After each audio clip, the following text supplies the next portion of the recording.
নেইমারকে ব্রাজিলের স্কোয়াডে না রাখায় কড়া ভাষায় চাপ বললেন ব্রাজিলিয়ান কিংবদন্তি কাফু। দেখুন, ব্রাজিল জাতীয় দলে নেইমারের অনুপস্থিতি নিয়ে তুমুল আলোচনা শুরু হয়েছে। সোমবার কোচ কার্লো আনচেলত্তি জানিয়েছেন, ফ্রান্স ও ক্রোয়েশিয়ার বিপক্ষে ২৬ ও ৩১ মার্চের প্রীতি ম্যাচে খেলবেন না এই তারকা ফরোয়ার্ড। এই ঘোষণার পর শুধু বক্তরাই নয়, ব্রাজিলের সাবেক কিংবদন্তিরাও প্রতিক্রিয়া জানিয়েছেন। তাদের মধ্যে অন্যতম কাফু। তিনি নেইমারের সামর্থ্য নিয়ে বড় মন্তব্য করেছেন।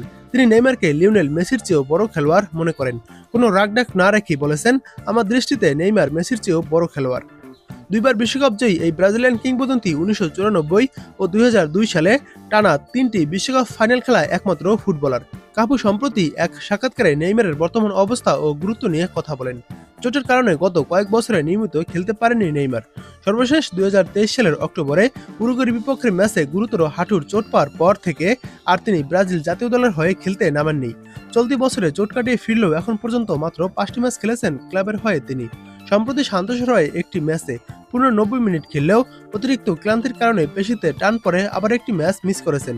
এই অবস্থায় ২০২৬ বিশ্বকাপের নেইমারের অংশগ্রহণ নিয়ে প্রশ্ন উঠেছে। তবে কোচ কার্লো আনচেলত্তির সিদ্ধান্তকে সমর্থন জানিয়ে কাফু বলেন, তার নেইমার খেলা দরকার, অনুশীলন করা দরকার। আনচেলত্তি সৎ মানুষ, তিনি পরিষ্কারভাবে কথা বলেন। তবে নেইমার ফিট থাকলে যে কোনো দলে জায়গা পাওয়ার যোগ্য বলেও মনে করেন কাফু। সে যদি ফিট থাকে বিশ্বের যে কোনো জাতীয় দলের হয়ে খেলতে পারবে, এ নিয়ে কোনো সন্দেহ নেই। নেইমার সেরা ছন্দে থাকলে তাকে নিয়ে বিতর্কের কোনো অবকাশ নেই। কাফু আরও বলেন, ১৫ বছর ধরে ব্রাজিল জাতীয় দলের পুরো দায়িত্বটা নেইমারের কাঁধে চাপিয়ে দেওয়া হয়েছে। সত্যি বলতে এই ১৫ বছর নেইমার একাই লড়াই করেছেন। তার সাথে একদৃষ্টে খেলবে, তার সাথে দায়িত্ব ভাগ করবে এমন কেউ ছিল না যে বলতে পারতো, নেইমার আজকের ম্যাচে আমি প্রধান চরিত্র হব, তুমি আজ শান্ত থাকো। নেইমারকে ১৫ বছর ধরে ফ্রি কিক নিতে হয়েছে, কর্নার নিতে হয়েছে, রেফারির সাথে লড়াই করতে হয়েছে, সমর্থকদের সাথে লড়তে হয়েছে, কোচের সাথে লড়তে হয়েছে, সংবাদ মাধ্যমের সাথে লড়তে হয়েছে। সে ১৫ বছর ধরে একাই ব্রাজিলের দায়িত্ব নিয়েছে।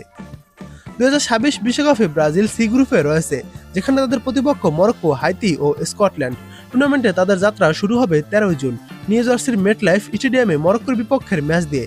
এখন দেখার বিষয়, চোট কাটিয়ে নেইমার শেষ পর্যন্ত বিশ্বকাপে ব্রাজিলের জার্সি গায়ে মাঠে নামতে পারেন কিনা।